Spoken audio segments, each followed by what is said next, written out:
Hello, welcome to the video. Today we're going to be talking about the Workers' Party of Great Britain. Who are they?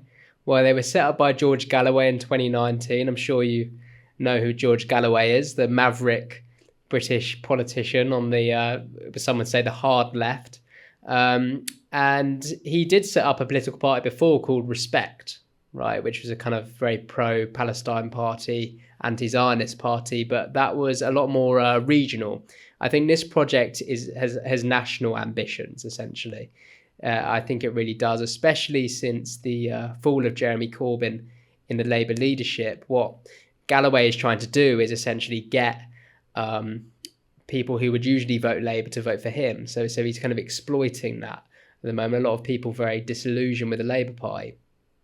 And I was actually part of this party for a little bit, and there's a lot of good people in it. And I still agree with a lot of what the party says and what those people say. But also I can't support the kind of foreign policy that they support particularly, because I believe we should have an independent foreign policy, which isn't either East or West. Because I think what we're coming to is a junction in civilization where actually the West is falling. But it's kind of falling in a way where it's almost, unprecedented. And Britain now has an opportunity to actually go its own way. That's neither East or West. And I think the Workers' Party prioritises this kind of anti-imperialist foreign policy, which I think is too pro-East. And I think that we should be focusing on a foreign policy which is a lot more independent. But when it comes to a lot of national policy, I do support the Workers' Party, especially when it comes to equality of opportunity. I think that's what we really need in this country, and I think that is what the Workers' Party believes in. It is a very socialist party, and it has been set up, again, for a lot of disillusioned Labour Party voters who might want to vote for something else next time around. I mean, that's basically how George Galloway won the Rochdale by-election that we saw very recently on his campaign to make Rochdale great again, which you could say was a left-wing populist slogan. When I was in the party, actually, I always believed the party would do well under a kind of left-wing populist ideology. And going on Wikipedia now, you can actually see on their ideology that it has been sourced from a BBC article to be left-wing populist. So I think that's really interesting. And the party also spearheaded a campaign called No to NATO. And that, when I was a member of the party, that's what the party was doing, essentially. And Chris Williamson was part of that campaign. Chris Williamson is the former Labour MP, if you didn't know. He was kicked out of the Labour Party for alleged anti-Semitism. And he was actually quite a key component of the Jeremy Corbyn campaign. So he actually joined the Workers' Party of Great Britain not that long ago. He was actually trying to do his own project, but that kind of fizzled out a little bit, and he joined the Workers' Party. I actually knew a couple of people involved in his project as well, and I think both projects are very similar. So I think it was very natural that he would join the Workers' Party. And when I was involved in the Workers' Party, I always believed that he probably would actually eventually join the Workers' Party. But he is now one of the deputy leaders of the Workers' Party. So, like I said before, the Workers' Party's objective is a national objective. It's not this kind of usual regional politics that George Galloway employs. Of course, his win in Rochdale, to many, would be an example of his kind of regional politics.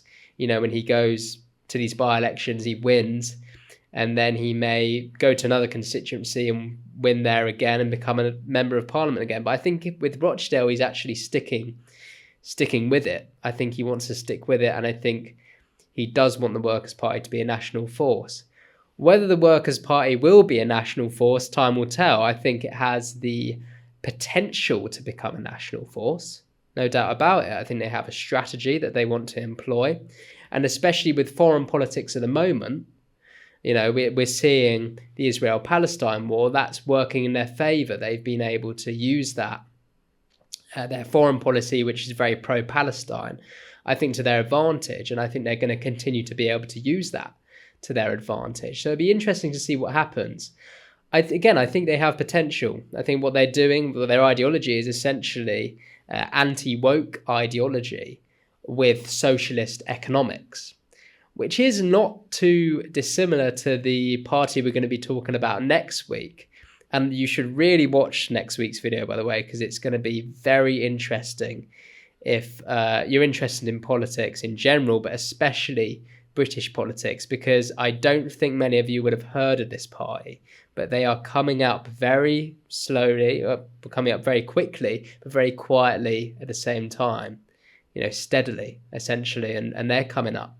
So we got basically two political parties, in my opinion, which are exploiting on the fact that Labour Party has become, it's always been quite socially liberal in a way, but it's also become very neoliberal economically, which I believe is the biggest problem.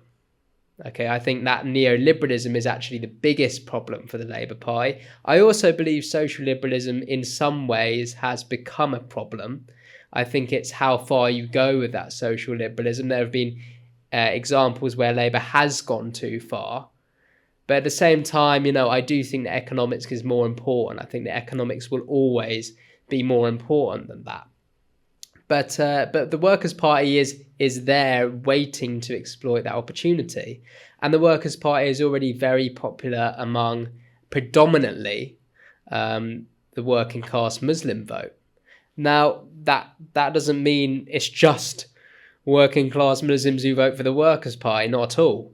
That's the kind of thing that the news media, you could say the corporate media, has been trying to paint the party as a kind of like a protest vote, a pro-Palestine vote. Not at all. There was a lot of white working class people, a lot of, white people in general who voted for the Workers' Party in Rochdale. So there is a mixture of people voting for the Workers' Party. It isn't just one demographic, blah, blah, blah. But of course, foreign politics has played a big part in their success. But of course, they had a lot of national policies as well. George Galloway stood on a platform to make Rochdale great again. He was talking about making the football club of Rochdale, a lot better because it had a lot of difficult economic problems associated with the club, and also trying to change things to make people's lives in Rochdale generally just better. Whether he can do that is another thing, but I think the Workers' Party is here to stay. They do have a national strategy, and I think they do have a huge potential at actually taking a lot of Labour votes. And we're going to be talking about another political party who is very similar, actually, and also exploiting the fact that the Labour Party is not, it is kind of becoming a very liberal, Democrat type political party, which obviously we don't want to happen at all. And the Workers' Party and the other party we're going to be talking about are exploiting these problems with the Labour Party. And naturally so, it's understandable that you would want to. And when I joined the Workers' Party, it was because I was disillusioned with the Labour Party. I left the party when I was 16, 17. I've only recently joined it because I do believe there is hope. I do believe people in Labour Party, it can change things. Of course I do. There is a democracy there, and, but you're going to have to unite factions, I think.